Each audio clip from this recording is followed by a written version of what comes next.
Today's episode sees us walking through some of the most beautiful landscapes in the world, where we will find an abbey nestled among some woodland on a gorgeous lakeshore.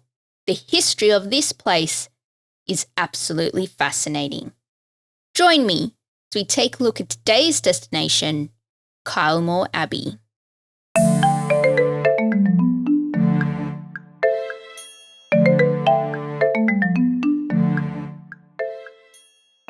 Welcome to Destination History, where we tackle interesting and fascinating places, take a good old stroll through the history behind them.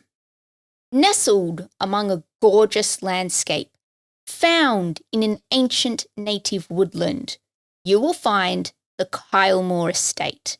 And in the heart of that estate, you will find Kylemore Abbey. But how did the abbey and the estate come to exist? We know that the area was quite picturesque before the abbey was even built, featuring in several 19th century travel journals. But it is to the Henry family that we must thank for building such an amazing place, as it is they who would settle in the Kylemore Valley and make the place wonderful. Mitchell Henry, our patriarch, while born in Manchester, had Irish blood running through his veins. A successful and accomplished eye surgeon, he became one of the wealthiest men in Britain upon the death of his father, and with his newfound wealth, he lost no time in quitting his trade and trying his hand at politics, where he felt he could make a real difference to the world. But where does a successful ex-doctor / current politician live? While travelling around the Connemara area in the early 1850s, Henry and his new wife Margaret stumbled upon a hunting lodge in the Kylemore Valley and had fallen in love with the scenery and the peaceful nature of the area. It was like fate had found them a place to call their own. Henry bought Kylemore Lodge as a love token for his wife and as a home for the ever-growing Henry family. But a family needs a bit more space than a hunting lodge, and so it was Margaret Henry herself who laid the foundation stone for Kylemore Castle on the 4th of September 1867. The family loved the outdoor life, and Margaret revelled in her role as the country lady, creating amazing interiors for the castle. And the family became ingrained in the local community. What more do you need for a picturesque lifestyle? As for our patriarch himself, he decided he was going to transform the surrounding land from useless bog to usable soil, which happily aligned with his policy of improvement and advancement. Henry wasn't afraid of some good old-fashioned hard work, especially if the results worked. By encouraging his tenants to follow his lead, Mitchell Henry turned thousands of acres into a productive estate over 40 years, developing the Kylemore Estate both as a commercial and political example. This in turn brought benefits to the whole region and has left quite the impression on the locals, even today. While enjoying their idyllic life, the Henrys decided a good old holiday was in order.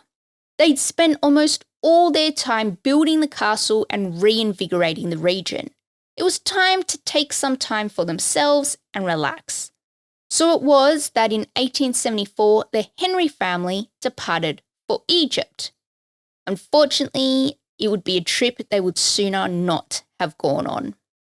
While holidaying, Margaret became ill, and despite all efforts taken, nothing could be done. At just 45, and with her youngest daughter being 2 years old, Margaret Henry died. And the family really wasn't the same.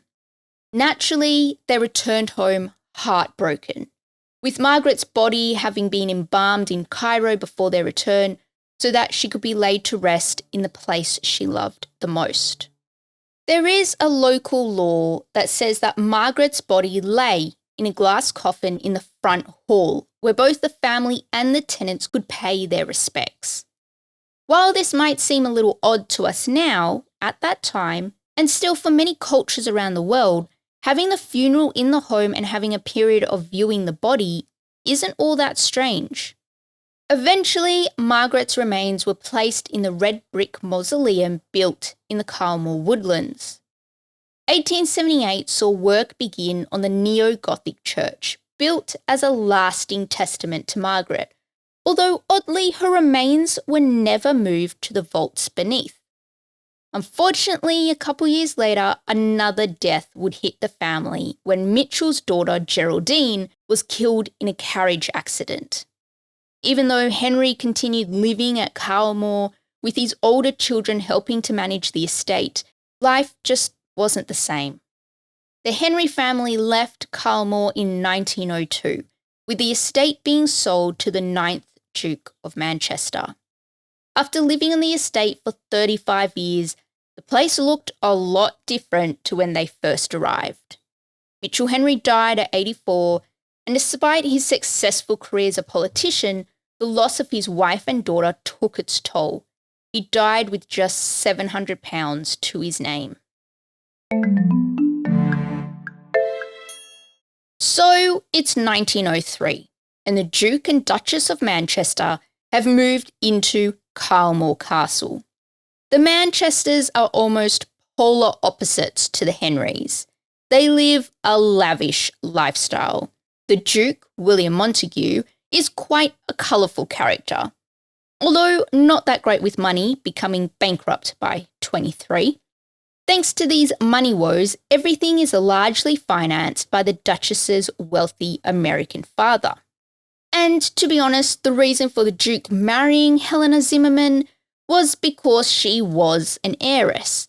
Despite their elopement in Paris and Helena's parents not approving of the match, her father did hope that the life as a country squire would mean the Duke would leave behind his partying ways, and yet that is not what happened. They did leave their mark on the castle though, making changes almost immediately after moving in. The renovation included removing almost all of the Henrys' Italian-inspired interiors and really making the place look lavish. They ripped out large amounts of Italian and Connemara marble, as well as the German stained glass windows in the staircase hall. I think it's clear to say that the locals weren't all that pleased with these changes, especially because it would have felt quite disrespectful to the memory of the much-loved Margaret Henry and the castle interiors that she designed. Although they weren't there very long, the Manchesters moved out of Kylemore in 1914 after the death of the Duchess's father. There was a rumour that the Duke lost the estate while gambling, but it's probably more likely that when Helena's father died, the funds dried up, meaning they just couldn't maintain the estate. Scandal continued to follow the Duke and Duchess, with the pair divorcing in 1931 and Helena going on to remarry. After the Manchesters, the nuns arrived and have lived on the Kylemore estate for the last 100 years, where they welcome all visitors to enjoy the wonderful landscape. Kylemore Abbey, as it is now known, is home to the oldest Irish Benedictine abbey, and the story of the Benedictine nuns goes a fair way back. They began in Brussels in 1598. Thanks to the religious suppression sweeping through the British Isles, there were many British Catholics who left England to open their own monastic houses in the much more religious-friendly Europe. And it was in Brussels that a Benedictine house was founded by a Lady Mary Percy in 1598. And it's from this house that a number of monasteries have originated, one of which being the Benedictine house at Ypres, being established in 1665. It was this Ypres Abbey that seemed to attract the daughters of the Irish nobility, both as students and budding nuns. They were forced to flee to Ireland as refugees during the First World War when their abbey was destroyed. They arrived at Kylemore in 1920 as the Irish Dames of Ypres. It was at Kylemore that they were able to continue their Benedictine mission of education. and Kylemore Abbey was a perfect place for it. They set up an international boarding school, even welcoming local girls, with the rooms in the abbey being converted to classrooms and dormitories. And the school grew in its reputation, achieving international renown and attracting students from throughout Europe, Asia, the United States, as well as Ireland. Those nuns sure are savvy. The Kylemore Abbey School was formally opened in 1923 with just 30 students, seen as a high-class school offering all the advantages of a continental education without the necessity for lengthened travel. The school quickly became one of the most prestigious girls' schools in the world. As we've often seen, nothing lasts forever, and neither does this top-tier educational facility. Thanks to decreased enrolments and general societal changes, the nuns were forced to close the school at the end of the 2010 school year. By the end, there was only one nun that remained teaching, and with increasing running and maintenance costs, it seemed the only smart decision. Even though the school was closed, it didn't stop these feisty ladies from continuing their work in education. They still hold music programs, the Connemara Maths Academy, and even partnered with the University of Notre Dame. It was only in 2016 that the University of Notre Dame Global Centre opened for students and faculty as a residential centre. Programs provided, naturally, combine the scholarly offerings of a university with the traditional spirituality of a Benedictine society. Really, it's the best of both worlds, as Hannah Montana would say. Not only do they continue with their educational offerings, the nuns also continue to maintain and run the wider estate. They have even developed a range of tourism enterprises which generates wealth and employment for the local region. If you would like to learn more about how the nuns are making the Kylemore estate a better place, then click on the link in the show notes and have a look through. It really is fascinating. The abbey itself is open to the public, and you can walk through the restored rooms. They have a brilliant visitor experience, which allows you to learn all about the abbey and the estate's history. We already know that the castle was built in 1868, designed by architect James Franklin Fuller and engineer Usher Roberts. At the time, Kylemore had all the latest Victorian innovations, with 33 bedrooms, 4 bathrooms, 4 sitting rooms, a ballroom, billiard room, smoking room, gun room, schoolroom, library and study. The Henrys certainly weren't going to run out of space. And that doesn't even include the staff residences and various offices. Good God, think of the cleaning. And good grief, was the castle equipped for large gatherings. The kitchens were massive, fitted with not just one but several pantries, an ice house, multiple larders and cellars full of beer and wine. Thanks to the efforts of dynamite, the castle was able to be positioned so that it sat in the face of the mountain, just establishing the lavishness of the castle with its position overlooking the lake. If you find yourself at the present-day Kylemore Abbey, you can take yourself on a self-guided tour of the ground floor. Make sure to take in the from generation to generation visitor experience, which allows you to see modern uses for the restored period rooms, as it tells the stories of the many who have called Kylemore home. There's historical photographs, artifacts, historical costumes, and even an audio-visual presentation. Unfortunately, you're unable to explore the upper levels as they are currently being used as the nuns' residences. If you wish to have a more planned and guided tour, there are several history talks that you can join throughout the day that will explain more of the history about Kylemore. Here's a little glimpse into what you can see as you wander around. As you walk into the abbey, you can see the timeline of the Kylemore story, giving you an idea of just how rich this area's history really is. You'll be able to experience Mitchell Henry's library and study, redecorated for the period, the Italian marble fireplace and exquisite wallpapers in the drawing room give you a sense of the opulence that filled the Abbey in the time of the Henrys. You'll be able to wander through the dining room, the anteroom, and the gallery saloon where the Duke and Duchess of Manchester liked to entertain their guests. The flight from Eep Room gives you a visual presentation on the Belgian origins of the Benedictine community that now call Kylemore home. So if you find yourself in the Connemara area, this place is definitely one that should be high up on the to-do list. The wilderness that surrounds Kylemore Abbey is one of Ireland's more unique landscapes and was even described as a savage beauty by a certain Oscar Wilde.